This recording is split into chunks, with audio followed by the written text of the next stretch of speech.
Assalamualaikum warahmatullahi wabarakatuh.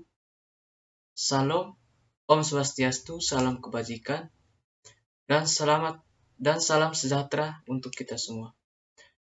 Perkenalkan, nama saya Damasus Budi Hadzon, NIM 2019-5201. Pada kesempatan kali ini, saya akan mempresentasikan ujian akhir semester dari mata kuliah Perancangan Angkutan Umum kelas A dengan dosen pengampu Pak Rifki Aldila Primasworo, Sarjana Teknik, Magister Teknik. Materi yang pertama yaitu sejarah angkutan umum dan perkembangannya. Yang pertama, angkutan massal. Angkutan massal pada umumnya merupakan angkutan umum. Definisi angkutan umum adalah sistem transportasi yang dapat dipergunakan oleh umum dengan syarat-syarat tertentu. Misalnya, bis kota, Transjakarta, kereta api, bis antar kota, dan lain-lain. Angkutan umum berdasarkan sifat operasinya dapat dibagi menjadi dua jenis, yaitu demand fix, dengan berarti angkutan umum yang harus beroperasi pada waktu yang telah ditentukan. Ada atau tidaknya penumpang, contohnya Transjakarta. Demand responsif, yang berarti angkutan umum yang beroperasi sesuai dengan demand yang ada, contohnya angkot atau bis kota dan bis kota. Poin yang ketiga yaitu paratransit, angkutan umum yang tidak punya jadwal dan rute yang pasti, misalnya taksi, ojek, atau ojek online.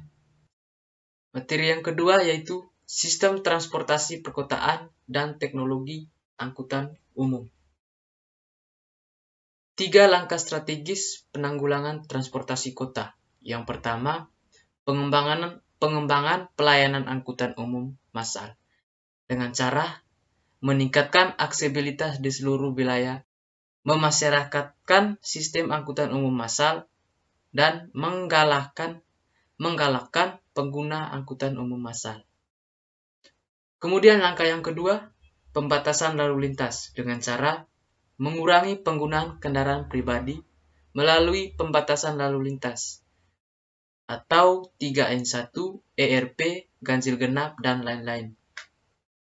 Langkah yang ketiga, peningkatan kapasitas jaringan jalan dengan cara menambah dan meningkatkan jaringan jalan atau underpass, flyover, pelebaran jalan, pedestrianisasi, dan lain-lain.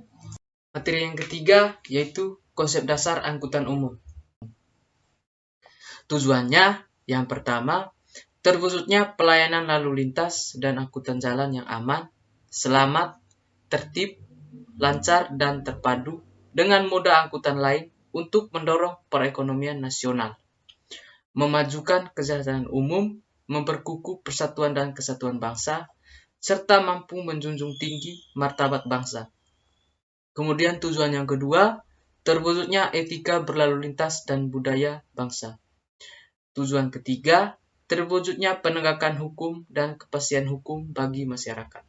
Materi yang keempat yaitu kapasitas dan karakteristik angkutan umum. Konsep dasar kinerja angkutan umum. Yang pertama, efektivitas. Penilaian terhadap hasil dari suatu sistem pelayanan.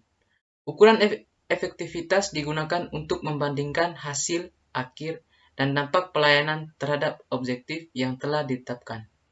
Dan yang kedua, efisiensi. Ukuran penilaian terhadap cara atau alat untuk mencapai hasil tersebut. Ukuran efisiensi digunakan untuk mengevaluasi suatu sistem dengan cara membandingkan hasil dengan usaha yang dilakukan untuk memperoleh hasil tersebut, atau yang disebut cost. Materi yang kelima yaitu evolusi strategis dan konsep hierarki perancangan angkutan umum. Yang kedua, peranan angkutan umum. Angkutan umum massal atau mass transit adalah pelayanan jasa angkutan yang memiliki trayek dan jadwal tetap. Contohnya adalah bus dan kereta api. Jenis angkutan ini bukan melayani permintaan, melainkan menyediakan layanan tetap, baik jadwal, tarif, maupun lintasannya. Peranan utama angkutan umum adalah melayani kepentingan mobilitas masyarakat dalam melakukan kegiatannya, baik kegiatan sehari-hari yang berjarak pendek atau menengah, berupa angkutan perkotaan atau pedesaan, dan angkutan antar kota dalam provinsi, maupun kegiatan sewaktu-waktu antar provinsi. Aspek lain pelayanan angkutan umum adalah peranannya dalam pengendalian lalu lintas, penghematan energi, dan pengembangan wilayah. Materi yang keenam yaitu permasalahan transportasi perkotaan. Permasalahan transportasi darat di Indonesia. Transportasi adalah pemindahan manusia atau barang dari suatu tempat ke tempat lainnya dengan menggunakan sebuah kendaraan yang digerakkan oleh manusia atau mesin. Transportasi digunakan untuk memudahkan manusia dalam melakukan aktivitas sehari-hari.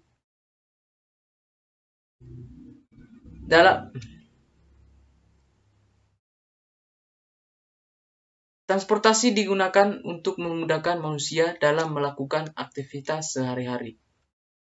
Transportasi sendiri dibagi menjadi 3, yaitu transportasi darat, laut, dan udara. Unsur-unsur dasar transportasi ada 5 unsur, yaitu manusia yang membutuhkan transportasi, barang yang diperlukan manusia, kendaraan sebagai sarana transportasi, jalan sebagai prasarana transportasi, organisasi sebagai pengelola transportasi. Materi yang ketujuh yaitu terminal dan prasarana intermodality. Fungsi terminal secara umum adalah tempat memuat penumpang atau barang ke atas kendaraan transportasi atau sebaliknya. Yang ke B, tempat menampung penumpang dari waktu tiba sampai waktu berangkat. C, kemungkinan penyimpanan dan pengepakan barang yang akan diangkut. D, menyimpan kendaraan dan memelihara serta menentukan tugas selanjutnya. Dan yang ke E, tempat mengumpulkan penumpang serta barang dalam ukuran ekonomis. Materi yang ke-9 yaitu konsep dan tarif angkutan umum. Yang pertama, konsep biaya. Biaya merupakan faktor yang menentukan dalam transportasi untuk penetapan tarif. Alat kontrol agar dalam pengoperasiannya mencapai tingkat efektivitas dan efisien. 1. Biaya sebagai dasar penentuan tarif jasa transportasi. Tingkat tarif transportasi didasarkan pada biaya pelayanan yang terdiri dari biaya langsung, biaya tidak langsung. Oleh karena itu, biaya pelayanan cost of service, basis atau dasar, dan fundamental untuk struktur pentarifan. Yang kedua, biaya modal dan biaya operasional. Biaya modal atau capital cost adalah biaya yang digunakan untuk investasi inisial atau initial investment, serta peralatan lainnya termasuk di dalamnya bunga uang atau interest rate. Poin yang kedua, biaya operasional. Operational cost adalah biaya yang dikeluarkan untuk pengelolaan transportasi. Materi yang ke-10 yaitu angkutan umum berkelanjutan.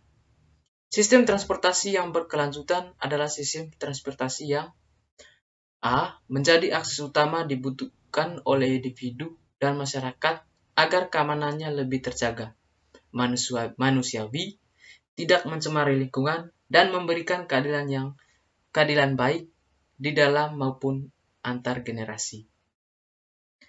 Yang ke B, dapat dioperasikan secara efisien, memberikan pilihan moda transportasi, dan mendukung pergerakan aspek ekonomi. Yang ke C, membatasi misi pemborosan dalam kemampuan bumi menyerapnya, minimalkan penggunaan sumber daya alam yang tidak dapat diperbarui, membatasi penggunaan sumber daya alam yang dapat diperbarui agar kualitasnya tetap terjaga, menggunakan dan memperbarui bagian-bagiannya, dan meminimalkan penggunaan lahan dan produksi yang menimbulkan kegaduhan. Sekian presentasi ujian akhir semester mata kuliah perancangan umum dari saya. Atas perhatiannya saya mengucapkan terima kasih.